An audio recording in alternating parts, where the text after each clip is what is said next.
Dernier pilote qui s'immobilise.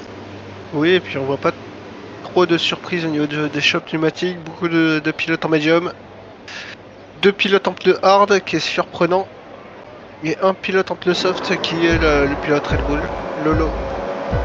Et tout à fait. Et c'est parti pour ce Grand Prix du Canada.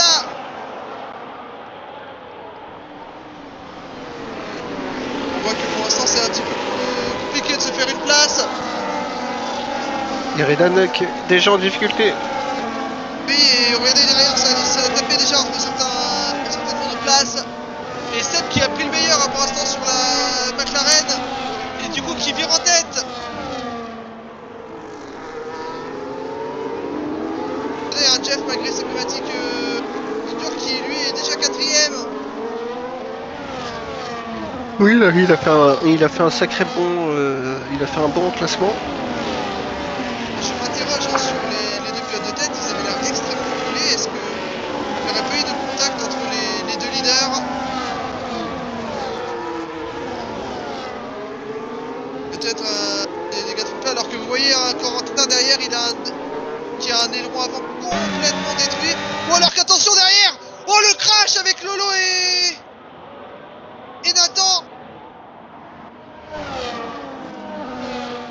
Lolo qui a complètement raté les freins, on a vu qu'il a tiré complètement tout droit. Alors qu'on me signale que ce n'est pas Nathan qui roule, c'est Julien. Nathan qui a eu des problèmes de connexion qui malheureusement le prive de conduire, mais du coup ça a déjà mal fini pour un pilote. Et safety car, on voit que ça a déjà permis justement à Corentin de rentrer. On voyait il avait des dégâts sur son aileron avant. Tout de suite qui rentre au stand et qui chausse des pneumatiques dures.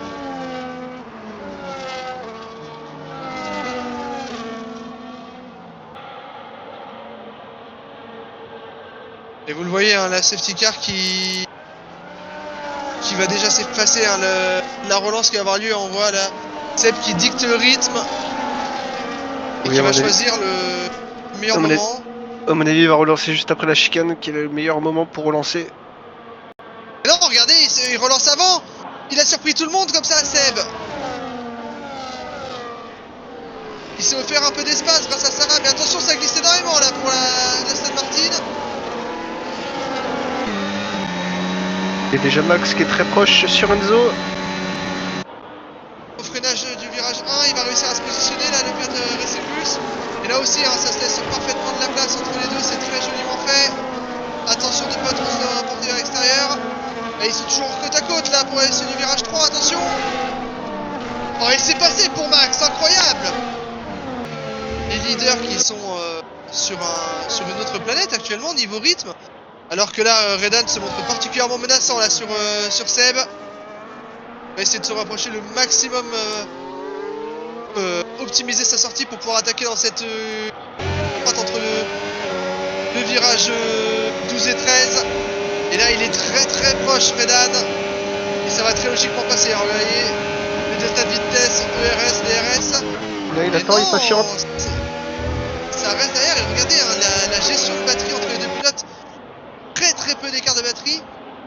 On était déjà habitué à voir ce genre de choses entre les deux. Et Jeff qui est passé sur Marcus. Oui, Marius qui perd une position. Sur Marius, pardon. Et qui va déjà devoir se retrouver à défendre face à Willem. Qui se sont touchés là légèrement. Willem qui essaie d'enrouler par l'extérieur virage 3 mais ça ne passera pas. Marius qui est sûrement surchauffé ses gommes arrière. Parce qu'on le voit glisser. Ah oui, il est sur des œufs là, le pilote de l'écurie italienne. Basé à Faenza. Regardez, elle glisse partout cette monoplace. Effectivement, il serait pas surprenant de voir... Tandis que Jeff creuse l'écart directement. Et Willem malheureusement qui vient de couper le virage 8 et du coup c'est une pénalité pour Willem à cet instant. Willem pénalisé de 3 secondes.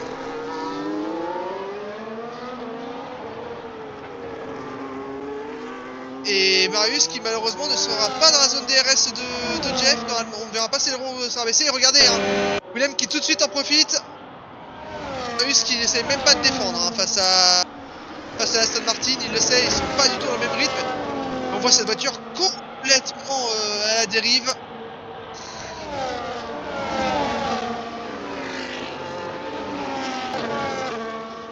Oui, et du coup, avec la deuxième activation DRS, il va pouvoir justement se donner un peu d'air.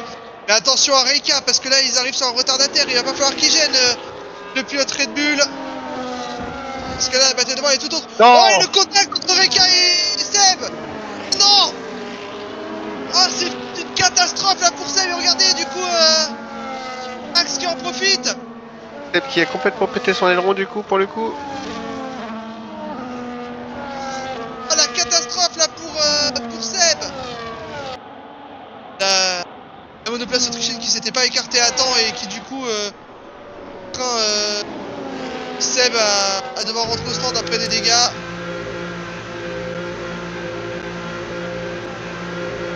Il devrait normalement ressortir dans le top 10, mais la victoire lui est en train de lui échapper.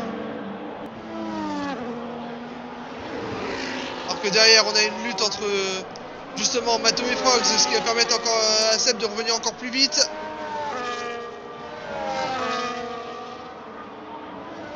Ça ne lâche pas l'affaire entre les deux pilotes là.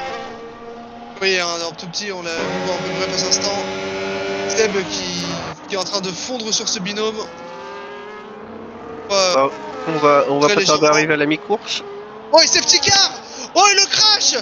L'énorme crash. Et Max qui fait la très bonne opération de cette safety car, vu qu'il ne s'était pas encore arrêté. Et Redan qui rentre au stand, hein, il va mettre des pneumatiques dures. Forcément, pour se mettre dans les meilleures dispositions hein, face aux autres pilotes. Willem Max rentre au stand aussi. Tout le monde rentre. On devrait voir Seb rester en piste. Il va ressortir tellement loin. Et oui, hein, Willem qui en profite, hein, il change son aileron. On ne va pas crier au loup tout de suite. Hein, la course est encore longue. Nous n'avons même pas encore atteint la mi-course. Et il va falloir surveiller les au-dessus de sa tête, effectivement.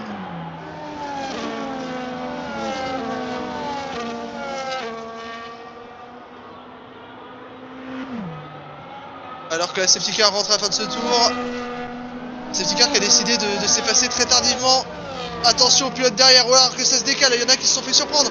Oh, attention la Mercedes de Frogs. D'ailleurs c'était Tao, hein, Tao qui s'est fait extrêmement peur.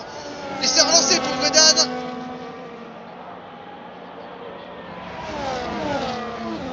La prise de décision à safety car qui était très tardive et qui aurait pu faire finir au drame. Hein. Pas mal de pilotes.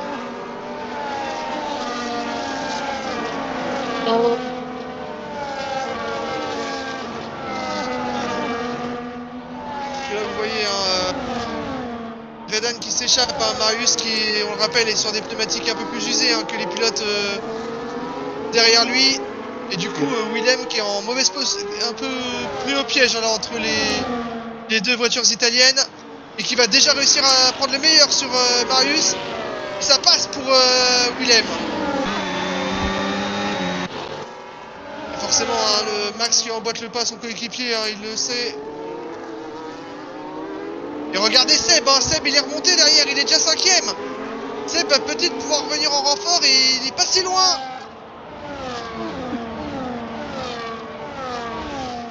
Et si finalement cette safety car n'avait pas sauvé la course de Seb. Et ça on le sait, hein, c'est de Willem et Seb ensemble, c'est un excellent travail d'équipe que sont capables de fournir les deux pilotes. Ils se connaissent parfaitement, ils ont une excellente entente. Et ça y est, Seb qui est revenu dans la zone DRS. Oui. Tandis que... Et Redan qui surprend par l'intérieur Willem. Et ça s'est accroché entre les deux pilotes. Mais safety car. L'énorme contact.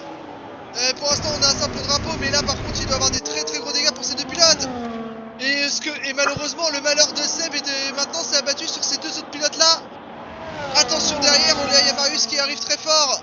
On voit que l'aileron de Willem est fortement abîmé sur les autres côtés. Redan lui malheureusement elle est a des gros dégâts de fond plat et d'aileron. Et Seb et Marius qui font la très bonne opération. Seb aussi, t'en profites. Et Seb qui du coup, après avoir été mal fortuné face à Reka, qui se retrouve maintenant à être loin devant. Et Corentin qui vient de prendre cette troisième qui vient de prendre cette troisième place avec sa Ferrari. Seb qui doit être en train de remercier son qui doit être en train de remercier son Oh, et ange gardien. safety car! Safety car! Et l'abandon de Redan. Que s'est-il passé pour Redan?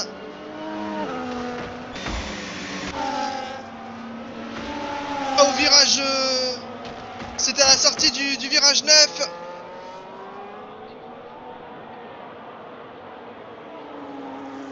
Ah, c'est terminé pour malheureusement pour le pilote McLaren.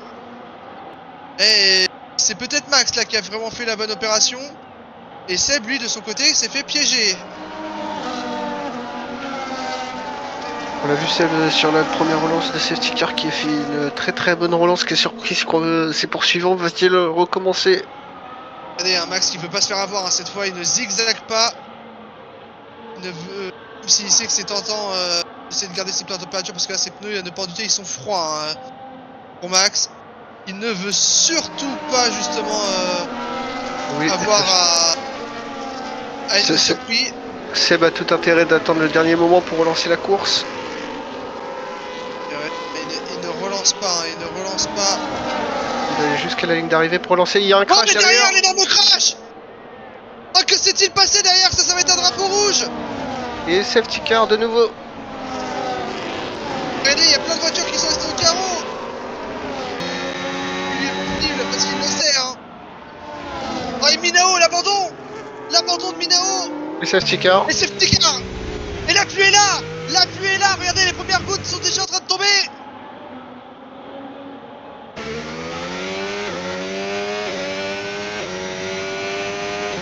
Et là on va voir tous les pilotes s'arrêter pour aller chausser des pneus intermédiaires.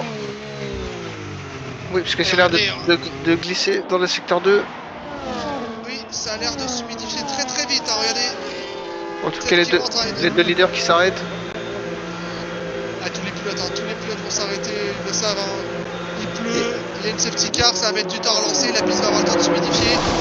Et voilà, hein, les pneumatiques intermédiaires, c'est logique.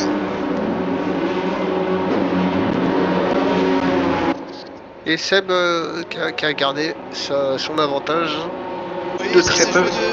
Ça s'est joué très peu, effectivement. Hein, ça s'est joué à cheveux.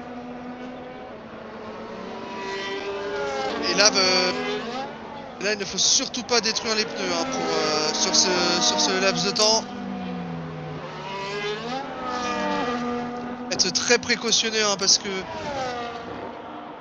là actuellement la piste est beaucoup trop sèche encore pour ces pneus là. Et là je veux dire que les pneus freinent. Oh, et l'erreur stratégique, regardez Jordan, il est en pneumatique tendre. Il n'a pas les pneus pluie Jordan.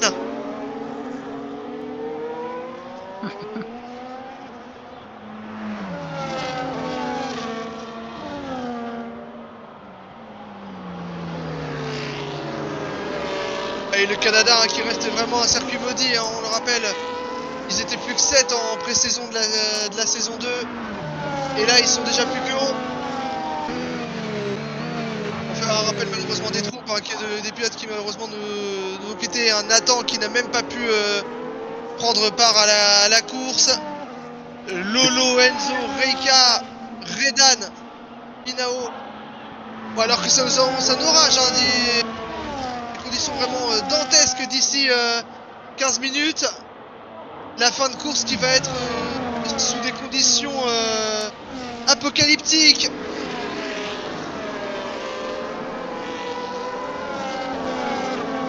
Et la météo qui a basculé totalement. On n'arrêtait pas de le répéter depuis le début du Grand Prix.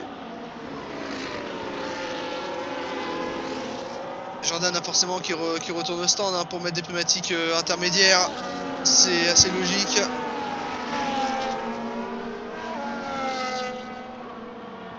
Et la piste qui a l'air de se détremper au fur et à mesure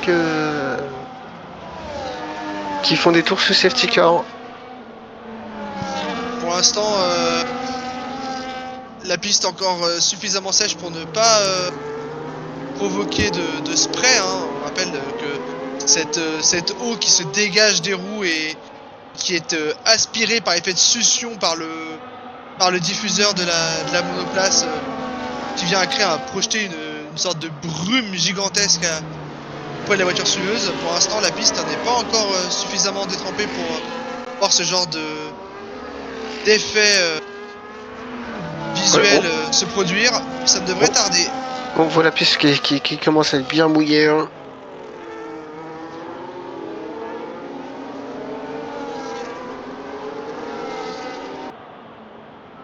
Et attention, on l'avait vu, hein, les gens derrière qui s'étaient entassés en paquet là dans la chicane. Ne pas faire les mêmes erreurs, messieurs. Et ça y est, c'est reparti. reparti. C'est parti pour Seb. Et ça a un petit peu glissé, mais ça a beaucoup plus glissé pour Max. Et Seb qui a pu prendre une petite longueur d'avance. Bon, alors que tout de suite, Frogs a essayé de surprendre, excusez-moi, dans ses Tao. Et Max qui n'a pas pu profiter de ces un peu soft, hein, du coup. Bon, alors que ça a tapé là derrière, on a entendu un contact avec le mur. Et Seb qui est en train de s'échapper. Bon, alors que ça a complètement sous-viré pour Jeff. Et du coup, ça permet à Marius de passer. On lui a emboîté le pas d'ici quelques instants. À l'intérieur, la Ferrari sur la McLaren. Et oui, c'est fait pour Corentin. Et le DRS qui n'est plus autorisé. Mais on rappelle, hein, Jeff qui est le seul pilote à ne pas avoir de pénalité pour l'instant. Mais déjà, ces 4 pilotes là qui se suivent. Attention messieurs, là ce n'est plus la même course. Et Kenzo qui va certainement prendre le meilleur sur la McLaren, ce qui est passé.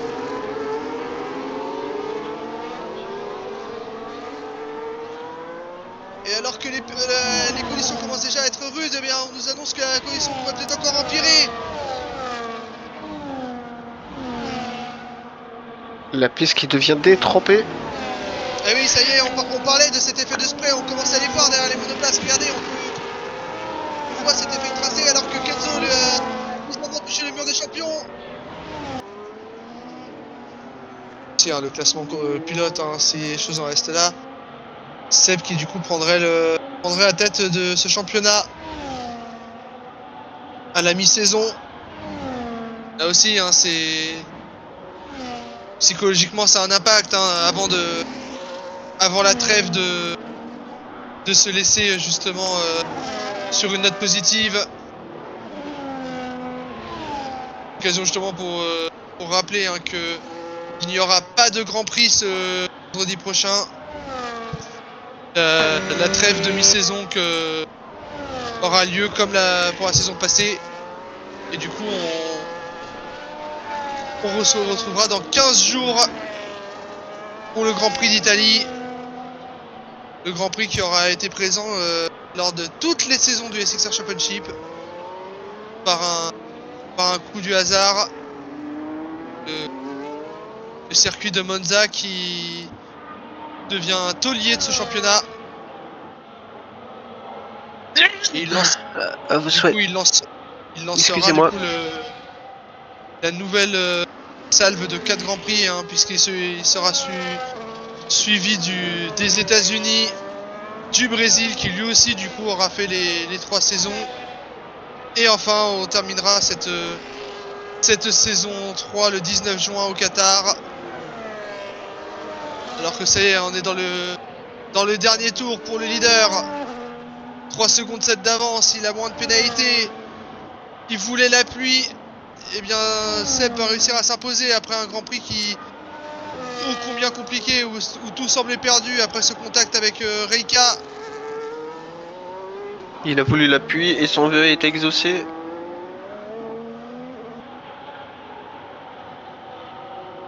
Et la dernière ligne droite de ce circuit de Gilles Villeneuve à Montréal, sur l'île Sainte-Marie. Cette dernière chicane, le mur des champions, est-ce que ce sera lui le champion à la fin de cette saison 3? En tout cas, il va s'imposer ce soir pour la 2e fois consécutive C'est le seul pilote à avoir réussi à s'imposer par 2 fois consécutivement cette saison. Victoire de Seb qui s'impose sous ces conditions pluvieuses. Le podium de Max. Corentin qui finira troisième mais qui se verra malheureusement rétrogradé. Et d'ici quelques instants, le passage de la ligne de la Ferrari, le passage de la ligne de la Racing Bulls. Et Marius qui va réussir à obtenir un double podium pour l'écurie de Faenza, c'est fait. Kenzo qui va ramener de très gros points à Sauber. On parlait de Sauber qui avait besoin de marquer des points. Et bien Kenzo qui va réussir à ramener 10 petits points à l'écurie suisse. Matteo qui va continuer de permettre à Williams d'espérer pour cette saison.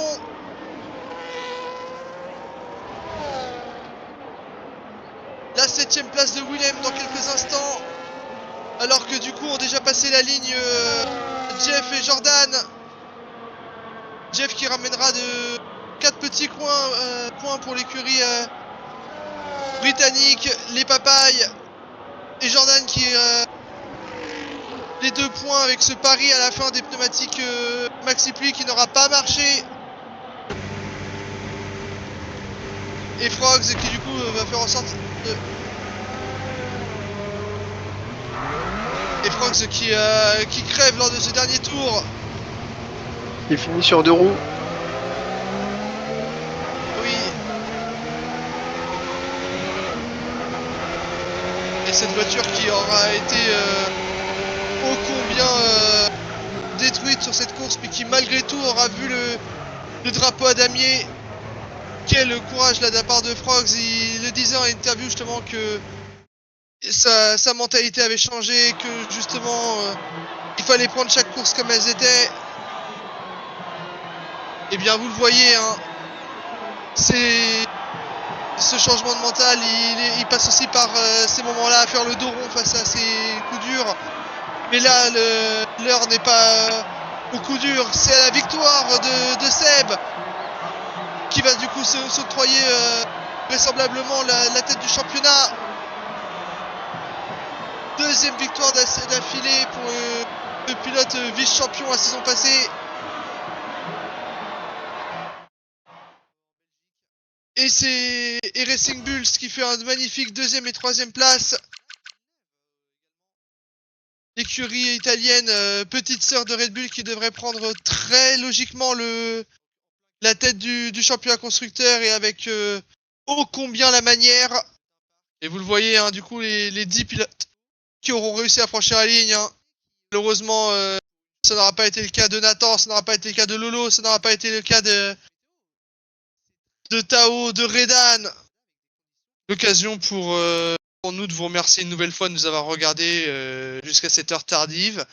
Donc n'oubliez pas, hein, il n'y a pas de Grand Prix le vendredi prochain. On se retrouve dans 15 jours pour le Grand Prix d'Italie. Vendredi, 20h25, prise d'antenne. On a hâte de vous retrouver. Le SXR est en pause mais ne se relâche pas. Et d'ici là, portez-vous bien, c'est le plus important. Salut, salut.